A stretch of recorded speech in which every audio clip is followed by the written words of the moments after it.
Namaste, Suswagatam, and welcome to our Sunday edition of Gyan Ganga Words of Wisdom on our Virat Hindustan Sangam social media channel. Another Sunday, and we have a very interesting program, Modi's visit to Russia and its consequences for Indo-US relationship, and we'll also be discussing the assassination attempt on Trump.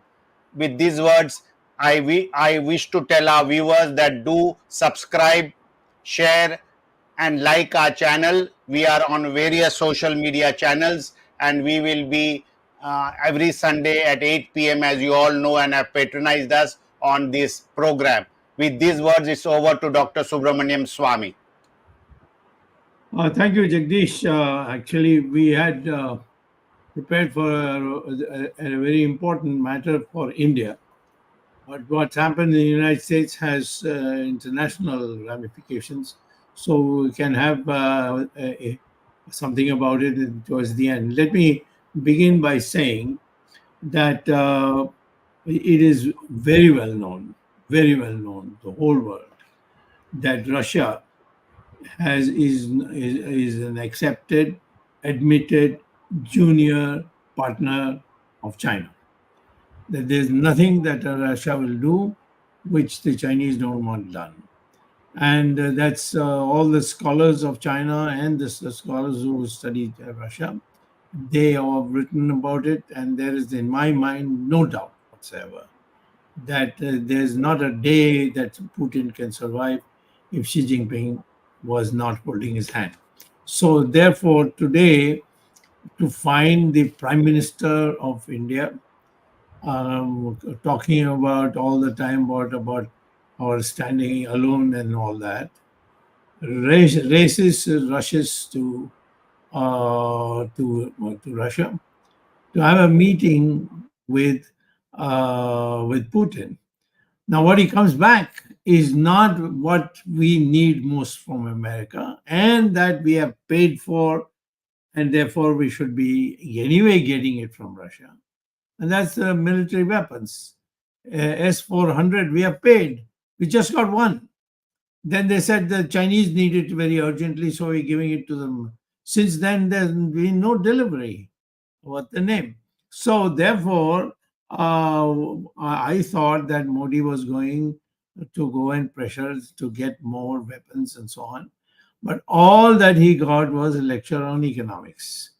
And of course, he was shown all the dache of, the beautiful houses of Putin and all that. And also given a medal of a Christian past, which, which the Soviet Union under Stalin had disowned. And now he has given a medal. I don't know who got it before this and which century they got it. But the whole country, they see, they are in India, Modi can orchestrate the media. And the media is, half of them are illiterate. So they put out whatever is necessary to be put out. So I would say that the issue that we need to look at is why did he go to Russia, and what did he get out of the meeting vis-a-vis China? That would be the most important thing.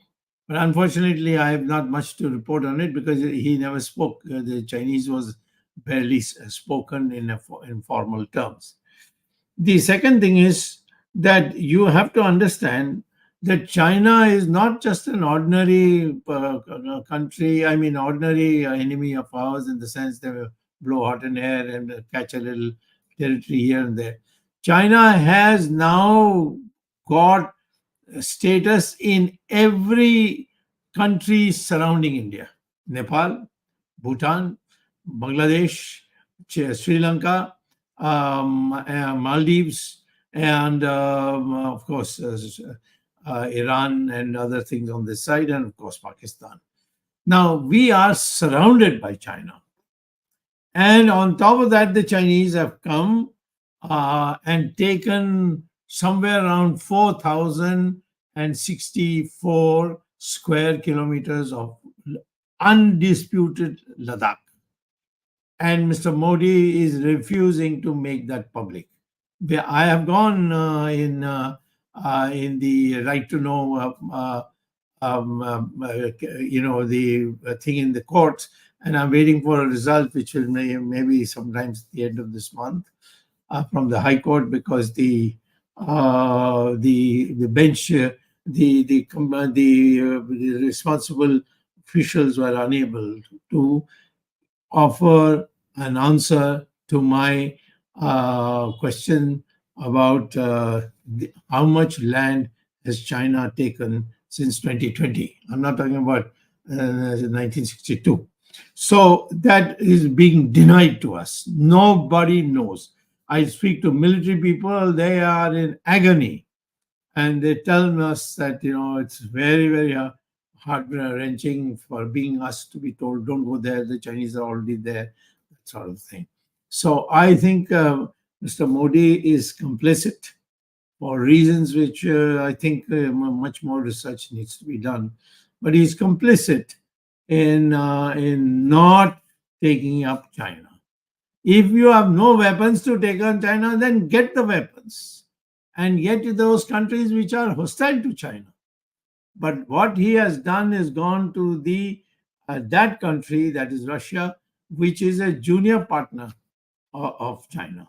So what can Russia do? And that's how Russia has told us. Don't talk about any weapons in this visit. We'll talk about economics. How much export, how much import. Most of our things are that the Chinese, the Russians export to us, and very little we export to them. Maybe we send rice or something like that. So therefore, what I would like to say is that in our discussion, we have to understand, is there a choice for us to make? Do we have a choice? The way the American ambassadors reacted shows that the Americans had probably been thinking India would be part of the Quad and India will become a buffer against China. And they would have naturally, if we had been serious about it, they would have given us the necessary weapons which are superior to the Russians and the Chinese. So that didn't happen. And the American ambassador, I usually don't quote ambassadors, but in this case, he must have got clearance from Washington. And he has been very, very brutal in saying that we have choices too. Don't think that you can just go and treat us like this.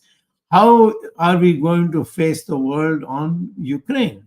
Ukraine was a country, wasn't it originally a part of this Soviet Union? When Soviet Union broke up, people think that the Russia that we had an alliance with and the Indo-Soviet treaty, and that is Russian. That's not Russian. That was a conglomerate of nations, and this Russia is what is left after others just broke up and went away. Kazakhstan went away. So many other these countries, and give you the names. So they are all broken up, and what is left is a piece of about 1/3 the piece of what used to be. So therefore, for the going to Russia and expecting that they would help you against China, that is ridiculous, because Russia is in no position to tell the Chinese what to do. So what I would say for us to do is Mr. Modi has to come up front and tell us what's bothering him. Why is he doing like this? Why is he like a joker running to one country, another country, goes to Russia, then he goes to Austria? Austria? I mean, you mean you have no work in India? You can go to Austria, and the next time you go to the UN, you can stop on the way for Austria. So therefore, we are not getting a clear answer from the government as to why he went, what he got. And the Russians have put out saying that we only discuss economic matters. That means no defense matters. What about the S-400 for which we have paid? The Chinese gave us one S-400, which is it's a part of the air to ground attack. And then later on said that no, Chinese are in very urgent need for it, so we'll give you after. They have not given any more after that. So what is the situation? And all this shows that we may have a very strong prime minister within India, or at least with the Indian people, or at least those who can't stand up to him. And on the other hand, he appears now as a weakling in the whole world, which is a very sad tale for India. Over to you, Jagdish. Thank you, Dr. Swamy. I think before we discuss, I think Ramesh can give us some update on what happened yesterday evening, and if he has any questions or information he wishes to share with our viewers. Okay. In the United States. Yes, thank you. So, Dr. Swamy, you can see the picture behind me.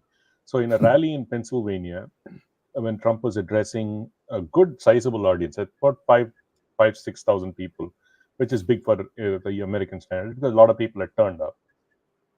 Apparently, a sniper about 150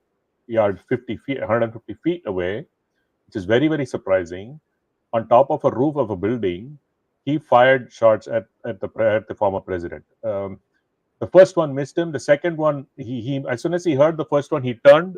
The second one grazed his right ear on the top. It ripped off his right ear on the top, and he immediately hit the ground. And the Secret Service surrounded him. The surprising part, Dr. Swamy, what's just churning out as we speak, none of this is substantiated. So I'm just collating information from wherever multiple sources. Is that apparently the Secret Service had spotted him even before he fired the first shot. They were monitoring him. So what is up? We don't know today as to why was the Secret Service. This is again, none of this is confirmed, but I'm just saying based on what I see in terms of being reported in multiple places, as to why was the Secret Service so slow to react and take the sniper out. Second, how did they even allow a guy with a rifle, with an AR-15, 150 feet away? Why? And even BBC, when they covered it, they said one of the people alerted the Secret Service and the police, saying that there's a guy on the roof. Nothing happened. All this is completely up in grabs. At the end of the day, Trump survived, and with the brilliant presence of mind, woke up, and that's the picture you see, what he is. So all said and done, in my view, I'm a Trump supporter. This election's over. I think Biden just has to say, okay, why even waste money on elections? Just hand it over to Trump and walk away. I'm just telling you, it's next to impossible to beat Trump today, because what has happened yesterday. But Dr. Swamy, the impact of this is going to be global. When Mr. Trump takes his office next January, we're going to see a lot of change, because we don't know how this thing propagated. Definitely, in my view, I may be a conspiracy theorist, but with the left wing, with whatever rhetoric that has been spewed about Trump, he's a dictator, he's equivalent to Adolf Hitler, this hate that the left has perpetrated on Trump could have resulted in this. We don't know that yet. Let's wait for the outcome. But most likely, this is the situation, Dr. Swamy. Given this, we don't know if there's a foreign hand. That's also going to come up. Many people had speculated this because the left wing was going way too crazy on him and speculating. I mean, he's a felon, he should be jailed, and this, not, and whatnot, Dr. Swamy. So this has resulted, including Vivek Ramaswamy said even 8 months ago, that this is, if the left doesn't stop this, this could be a likely scenario. And it happened exactly as to what he said. And with this, Dr. Swamy, my question is, when Trump comes next year to power, what will be the impact of his government on India, given that India is going and kowtowing Russia? Because I'm just marrying these two and saying, first of all, I don't really understand why India needs to go. As you clearly mentioned, there was absolutely no need. We are anyway given, we have been made fools. Just go out there, give them a medal, and then come back home with some apostle, and that's also a Christian medal. I don't know. I really don't know. It's just boggling to me as to why does he need the order of the Saint Apostle, whatever, that he is God. What did he get, Dr. Swamy? And you said, you highlighted, he didn't get back the S-400s that he ordered from 2020, zero. all he could negotiate was a possible truce or a possible sending of these guys, discharging of the guys fighting for Russia in Ukraine. And other than that, nothing. But it has created a huge impact within the US. Surprisingly, normally India is not covered, Dr. Swamy, but this visit of Modi to Russia is being very closely monitored, and people are not appreciative of this thing that he's going to Russia today, because there is a huge support for Ukraine in US. Okay, given the fact that he goes out there and says he's going to negotiate peace, it is naive, leave alone, it is stupid. It's not going to happen. And from a political standpoint, you saw that impact when the ambassador gave very strong work against India. Given this scenario, Dr. Swamy, what do you foresee come January 2025? Well, I think let's hear the Okay. other two, and then we can engage in a Sure. discussion. No, I would like to make a comment. India is a democratic country. USA is a democratic country. I don't know what this fascination for Mr. Modi for Russia, which has a war going against Ukraine, which is a sovereign country. So And a democratic what is country. yeah, And a sovereign democratic. democratic country. Why this craze to attack that country? And when Modi was there was an attack on one of the school or hospital buildings, and lot of children were killed. So all this type of activities, and all who believed that Mr. Putin will win the war within few days or few hours. Yeah, it's now nearly a year that the war is going on. So keeping that idea in mind, and also the Jansang, and before the BJP was formed, the Jansang did not have a very good idea about Soviet Union and Russia. So this special Congress legacy of aligning with Russia and the Soviet Union is really shocking for the Indian people, because Indian people, even for job or opportunities or for long-term treaty, they would prefer to have a treaty with a democratic country like US rather than a dictatorship country like Russia. So what is really worrisome is this over dependence on Russia for all these years by Modi administration. So Dr. Swamy, could you tell us any background why you think Modi is leaning towards Russia in this big way? We can have balanced relationship, but when the whole world is criticizing Russia on this Ukraine war, why is Modi so particular leaning towards Russia? Well, generally speaking, I found those Indian leaders who sing the tune for Russia without being pro-communist or pro-China or ideologically bending. They usually are those people who bend before the Russians are people who have committed indiscretions in the past visits in Russia. I don't want to say more than that. And so the Russians use that. They have done that very systematically in almost many countries. You can read books on it. And I don't know whether that is the reason, but I think Mr. Modi should know that the Sangha background, the BJP, who are Jansangis and Janata Party members, they all have been very strongly against the Soviet Union and later on Russia, because they were people who were trying to spread communism within India at that time. So your answer to your question is, obviously they have some hold. One hold I could immediately say without the difficulty of embarrassment is that Adani, they've got Adani by the neck. And so maybe that's one of the reasons. We'll have to find out this once this whole thing flops with Modi, once the Russians turn in favor of China openly, and tell the Indians that, you've got to settle with China as China wants it settled, then I think which is coming by November, in my opinion. And then, of course, I think the whole country will wake up.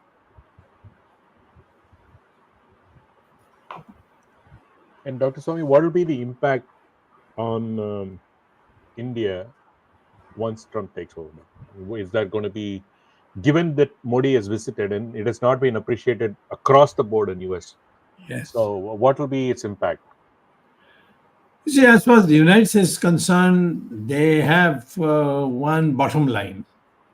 And the bottom line is India is a very, very large country, very strategically placed, and is all said and done a democracy and has remained a democracy. The emergency is an example, and even today.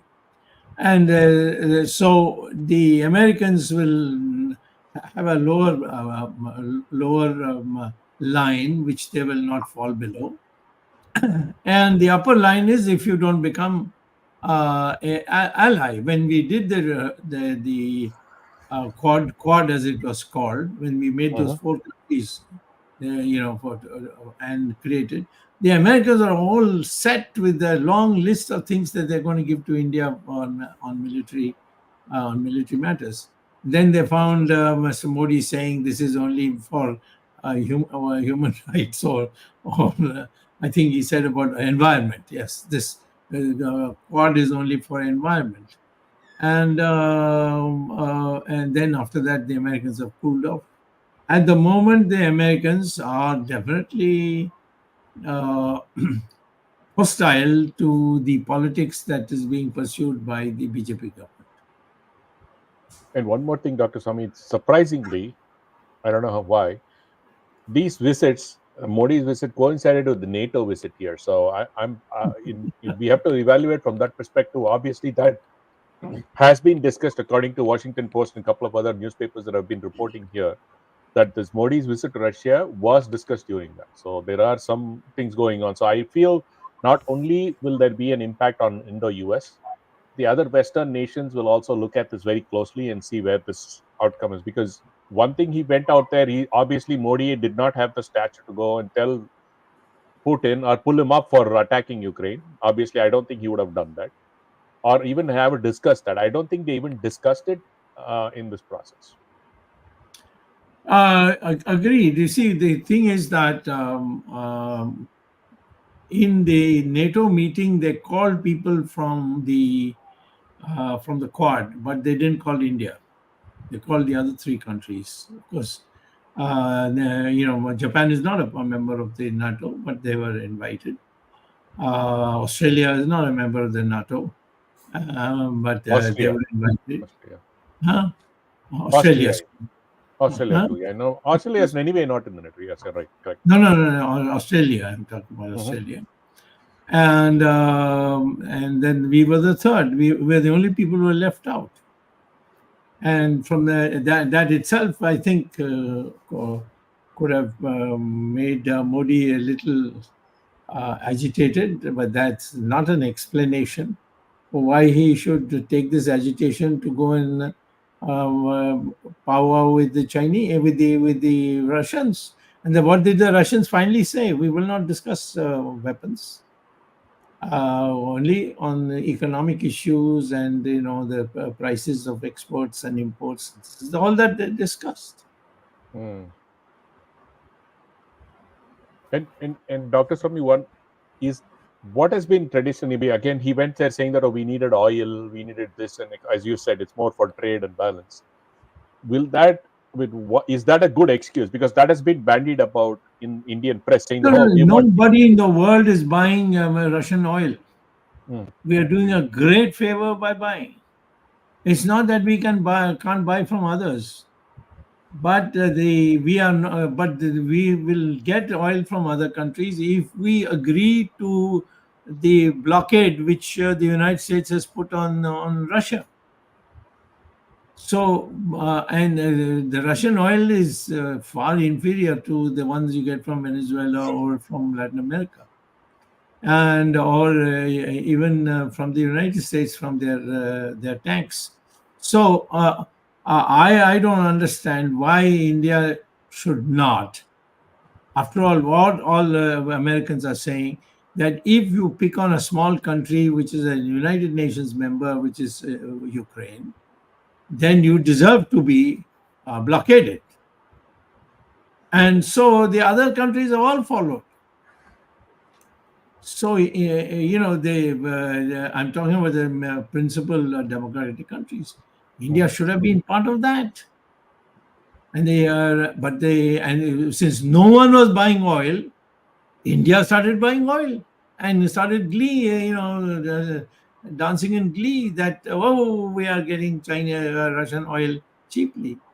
That's not the way to build international status. So this is what I would say is I don't blame Modi in one sense, because there's no challenge to him in openly speaking against him. People are scared. And that is something that we need to cure ourselves. And of course, the Nehru family members, they will not take a stand, because all that they may be European looking, whatever, they are committed to China. And they've signed an agreement with China. And they will never go against China. It's a very sad thing that their grandfather was humiliated by China, but they are willing to. So there was. I have a photograph of when the present president of China was not a president. He received Mr. Rahul Gandhi and his mother, and they signed an agreement. And one of the manifestation was that is the Rajiv Gandhi Foundation, where a huge amount of money has been given by China. So we have to understand that I'd like to be friends with China, but not on Chinese terms. They must vacate our land, and especially a land which is undisputed, which Modi is not willing to acknowledge. What is he scared of? What will the Chinese do that they're not doing already? And by the way, the Chinese trade within India is still continuing as gregariously as before. So Mr. Modi is shown himself to be unfit. Whatever may have been his plus point in 2014, today he is a big liability for the BJP's future. Doctor, one last point before Arvindji comes in. Even one of the topics that was said is trade.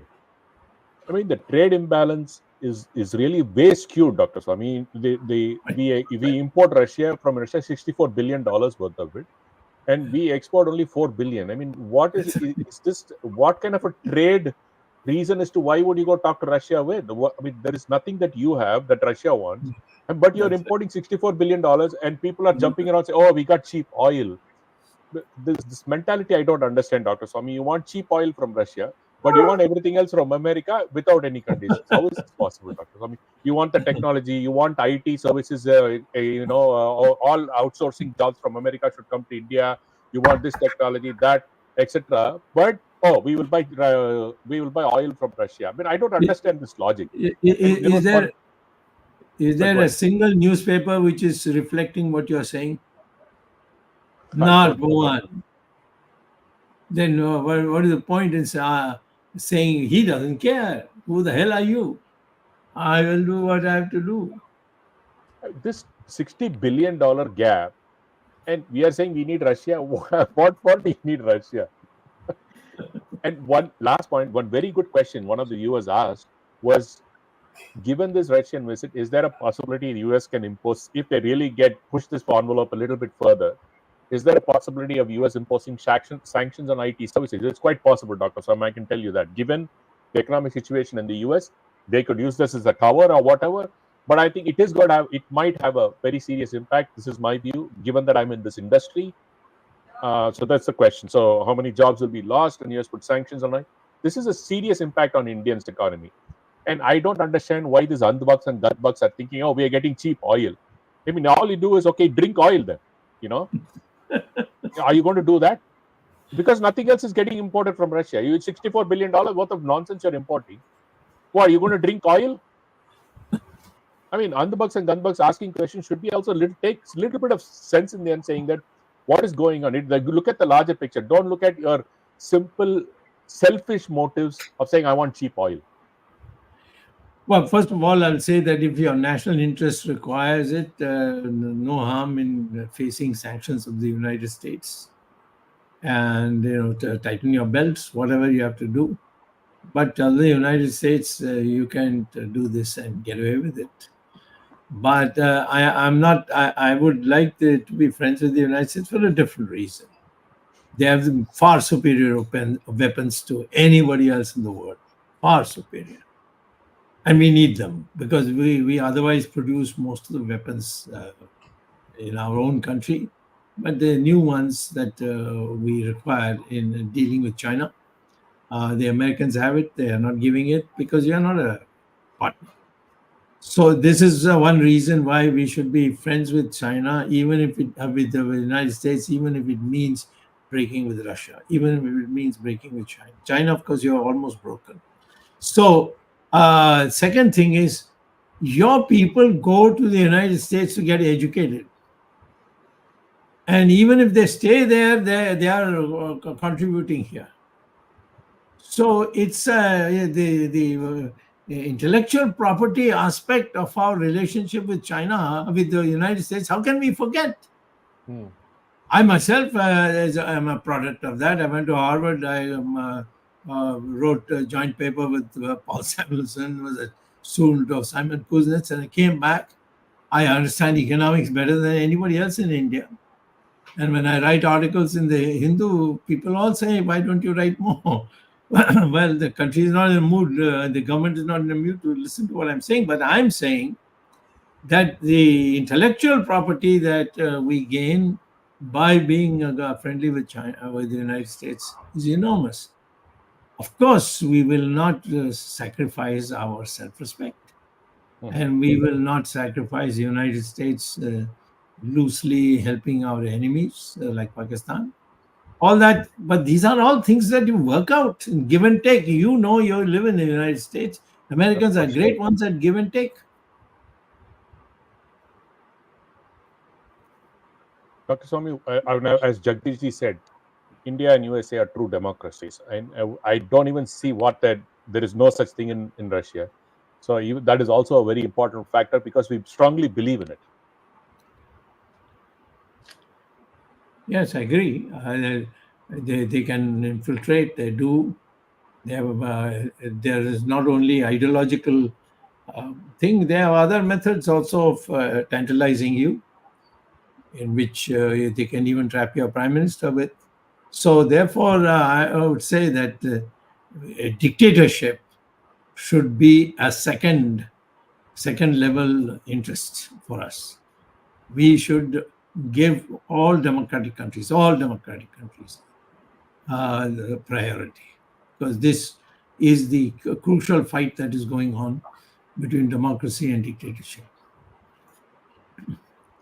Arvind, आपके सवाल? Let me start with the observation that Jagdish had made, and Dr. Swamy had answered that question already. But if I compare, though the comparison is not direct, but if I compare Mr. Narendra Modi and the former Prime Minister, Mrs. Indira Gandhi, there are a lot of similarities. Indira Gandhi, as we all know, had dictatorial tendencies. And if we observe 10 years of Mr. Narendra Modi, we know what kind of situation we have in India. The democratic institutions have been destroyed, much like what Indira Gandhi did in 70s. Not only that, Nehru was quite balanced as far as the poles were concerned, whether it is America or it is Soviet Union at that time. But Indira Gandhi was leaning towards Soviet Union, and Modi is following in the footsteps of Indira Gandhi by leaning towards Russia, though Soviet Union has disintegrated now. So this, and Ramesh made a very valid point. If we make a comparison between Indo-Russian relationship in terms of trade and Indo-US relationships in terms of trade, Indo-US trade is 4 times that of Russia. And Russia is only one way. I mean, $60 million is only all import. We hardly export anything. Whereas, though the trade deficit between India and the United States has also gone up over a period of time, maybe about doubled in last 10 years of Mr. Narendra Modi. But still, we have roughly $200 billion trade between India and US, and there's a lot of give and take as both ways. We export as well as we import, and we are number one in IT services, which US is a big buyer. So if we compare the pros and cons by leaning towards Russia or having a balanced relationship with US, we tend to lose if we are on the side of Russia in terms of trade and economy. And again, going back to the question raised by Ramesh, implications, though Russia has not very clearly shown the anger. In fact, in diplomatic terms, there is no anger, there's only unhappiness. And this unhappiness has been expressed after the visit of Mr. Narendra Modi to Russia in not so uncertain terms. And this reflects that possible implications will be harmful or likely to be harmful for India, both in terms of trade and in terms of employment. Now, of course, it is not so easy for US also. And as Dr. Swamy said, even if they do, doesn't matter. If it is in our interest, if it is in India's interest, we will have to tolerate that and we'll have to learn to live with that. But when we are in the diplomatic world, our geopolitical strategy should be one which should be a balanced one. But last 10 years, especially last 2 years, and after the Ukraine war, we have seen, though Mr. Narendra Modi had initially posed himself to be a neutral between Ukraine and Russia, but the tilt is very clear. You have a good point. The question basically is this. If tomorrow the Chinese come to take over Ladakh, which is, I believe, is their aim, do you think the Russians will stand by you? Last time when the Russians, the Soviet Union and Khrushchev was the leader there, we had a war with China in 1962 and 71 because of Pakistan, but the Chinese also had intervened. At both times, and it's there in my book, Himalayan Blunder, both times what the Russians told us is, you are our friend, but China is our brother. Now, of course, Putin can say China is our master. The only thing is that the grip has got worse. So when they have themselves made it clear so many times, why are you pretending that you have a great amity with them and understanding with them? And what do they need to rush like this? He has just become a prime minister again. Of course, not the majority, but after borrowing from others. And he should now improve his image within the country. Abroad, they care a damn. The only thing they care about an Indian leader is that this is a nation of 1.4 billion with a intellectual property which can blow the whole world if they ever get on a fast track. So, I mean, the respect comes out of that. It not comes out of Mr. Modi's coming and speaking and so on. In fact, they think it is a joke because he's all the time going here, there, everywhere. What was the need for him to go to Russia and then go to Austria? What is it Austria is going to give you? Yeah, I remember when Stalin was approached during World War II, Stalin was asked that, the Pope is of the view that we should support Hitler. So he said, really, the Pope? How many divisions does the Pope have? So there's precisely the point. I mean, many the Russians are not able to manage a small country like Ukraine, and their master is China, who is going to fight with us. How is it? This is all cockeyed.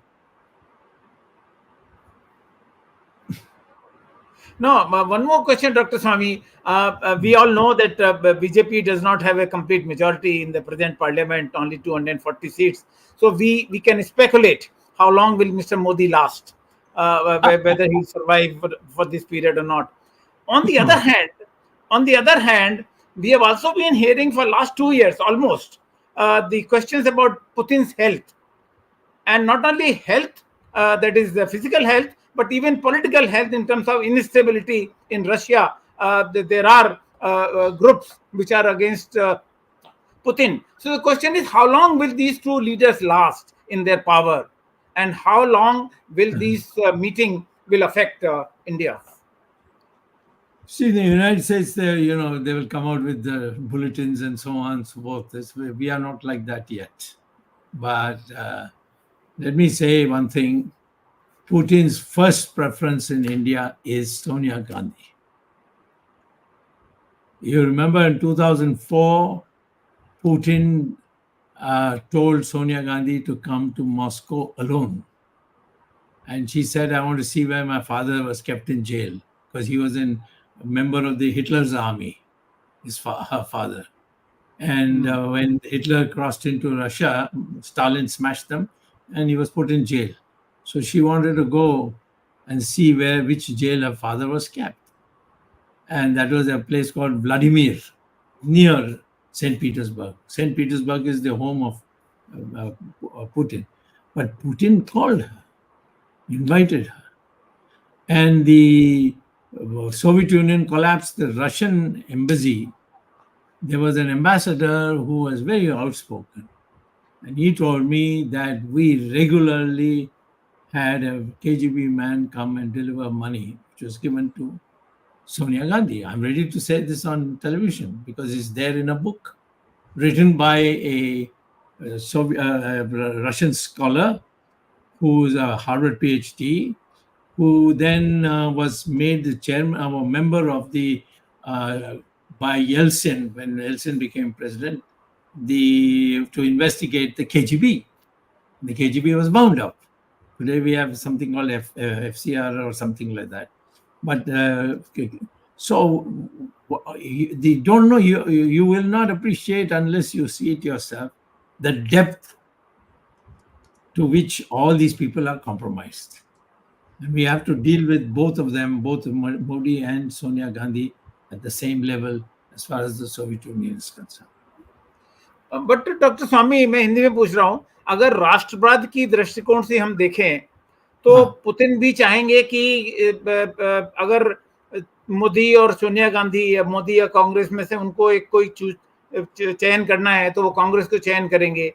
China भी यही चाहेगा कि यदि मोदी और कांग्रेस को में से कोई चयन करना है तो वो कांग्रेस को चयन करेंगे. पाकिस्तान भी यही चाहेगा. तो ये राष्ट्रवाद की दृष्टि से हमारे लिए खतरनाक स्थिति नहीं हो रही है? संपूर्ण, आपकी बात में संपूर्ण सत्य है कि यही है, क्योंकि हम लोग, वो लोग मोदी को नहीं देखते, वो देखते हैं आरएसएस को, वो देखते हैं सिद्धांत में जो बयान आते हैं वो, या उनके मैनिफेस्टो में है वो, उसमें क्या है, और वो वहाँ जो पूर्वज है उसको भी देखते हैं, पश्चिम भी देखते हैं, सब जगह देखते हैं.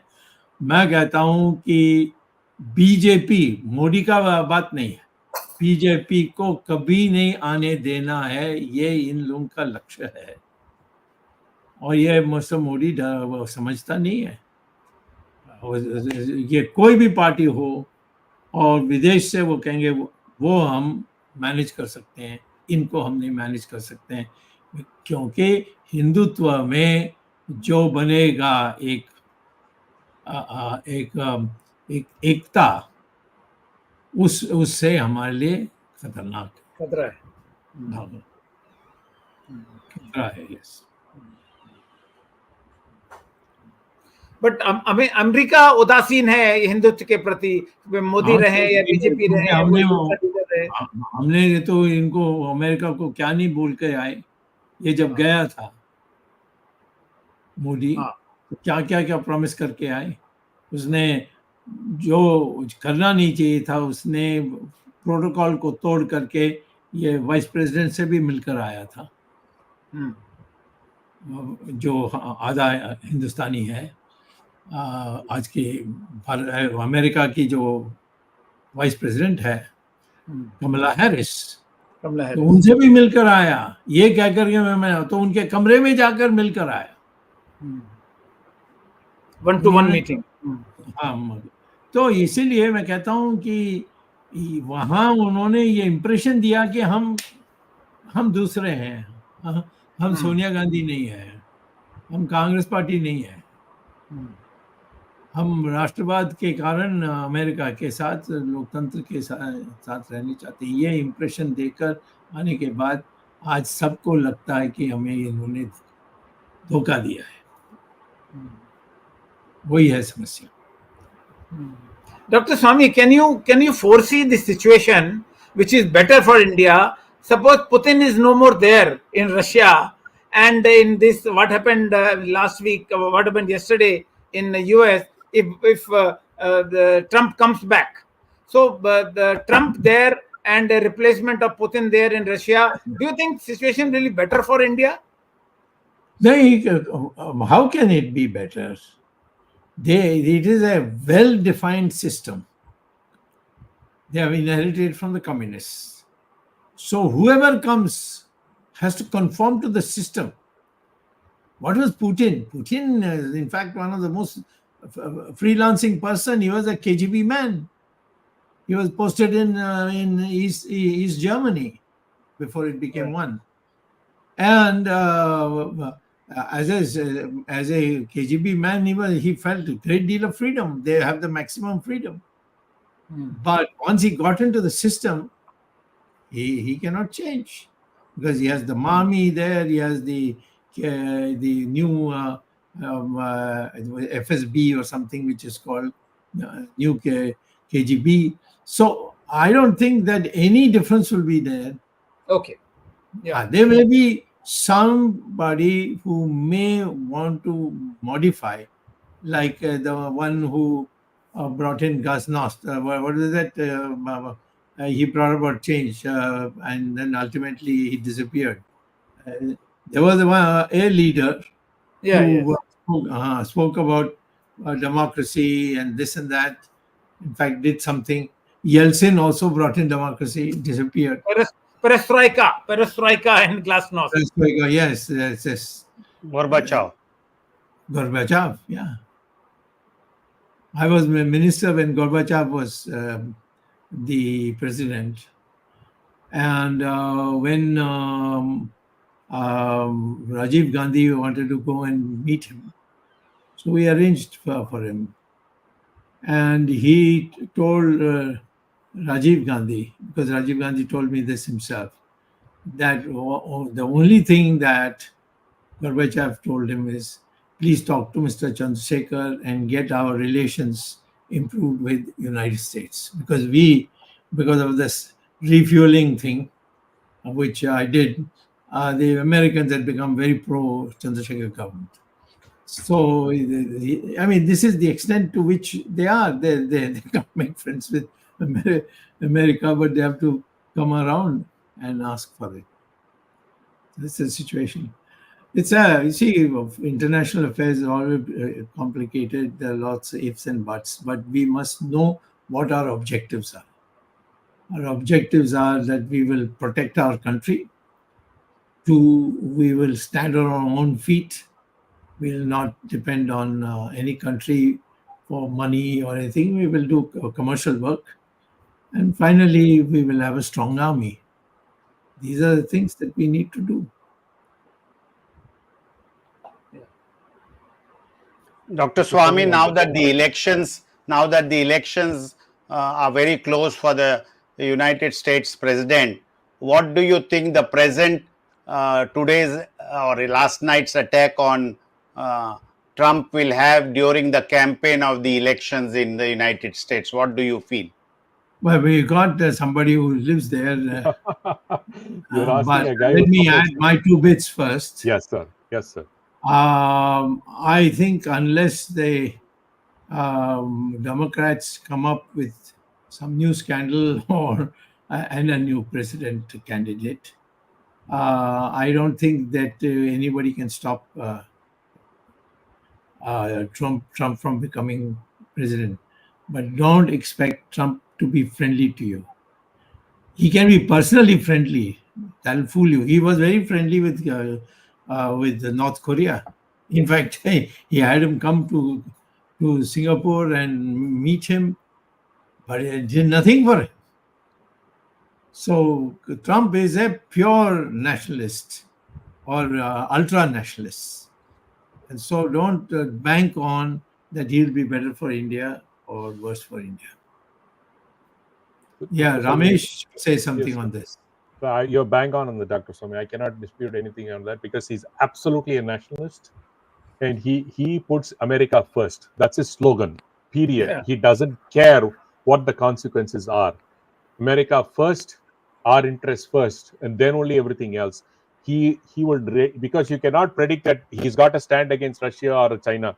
When it suits, whatever suits America, he will do. That's number one. For a top priority is an ultra nationalist, as you said, Dr. Swamy. From an impact, as I said again, I'm a Trump supporter. It's a landslide for him. Even if they bring somebody on, it is going to be very difficult. But even before this incident, Dr. Swamy, there was, the previous week, the Democrats have been trying to, they've thrown Biden under the bus anyway. And you said, no, he's still halfway there. He's neither under the bus nor outside. But, now even that is gone now, because that is a problem now. So who will they, even if they replace the, technically, if Democrats want to save face, this is my view, the only person that can run against Trump who can save face is Michelle Obama. Let's see if that works out. Wife of the former president. Former President Obama. So let's see if that works out. And one other point, Dr. Swamy, coming back to this complicated US, India, Russia triangle relations. One person has recently published. This guy, he's a part of a think tank, but specifically for Asia relations. So he has written a very interesting thing. He says Washington and New Delhi do not just share only interest, not values, which means that is the shift that America has seen about India. That is not a good thing for India, Dr. Swamy, because it has always believed that India, America, US and America, India and US had a lot of shared values, be it, belief in God, whatnot, God-fearing, democracy, a vibrant young population, technologically advanced, like what you said, good intellectual things. That is shifting towards interest, and that's not a good thing, Dr. Swamy. I just wanted to mention one point when Jagdishji asked what is going to be the impact, and this is where I see that thing going, because we are moving away from shared values to shared interest, and that doesn't bode well for India. Yes. Okay, I think Arvind, we have taken a lot of today's time. It's time to wind up. Arvind Chaturvedi. Yeah, I think in the light of what happened in US yesterday, this program, today's episode was very important, not only from the Indo-US relationship point of view, but as Dr. Swamy had described in the very beginning of this program, the visit of our Prime Minister, Mr. Narendra Modi, to Russia, and what should have been done and what has not been achieved by the trip. And India should have India's political interest, India's economic interest as supreme, irrespective of whether Modi gets the highest prize, highest award, or whatever the medal was given, apostle to Mr. Modi. That's not important. But India's political interests and India's economic interests are two more important things than the personal equations with the world leaders. And therefore, India should follow a strategy which should be in India's interest. With that, thank you, Dr. Swamy, for highlighting this very important event and the implications. Thank you, Ramesh. Thank you, Jagdish, and the technical team led by Ashish Shetty. We have Tejas Navalgul today. His happy birthday. He's not present with us today, but we have Swaminathan Tejas Navalgul, Swaminathan's contribution, and with the contribution of Gadgi Rakesh, Ishwar Iyer, Vishal Mehta, Ajesh Nair, and Gurdat Sethi. Thank you very much, our team, the VHS team, for following this program and taking it to 240th episode. We will be meeting again in the 241st episode next Sunday, 8 p.m. Indian Standard Time with Dr. Swamy, a new topic and perhaps a new guest. Thank you. Till then, Namaskar. Jai Hind.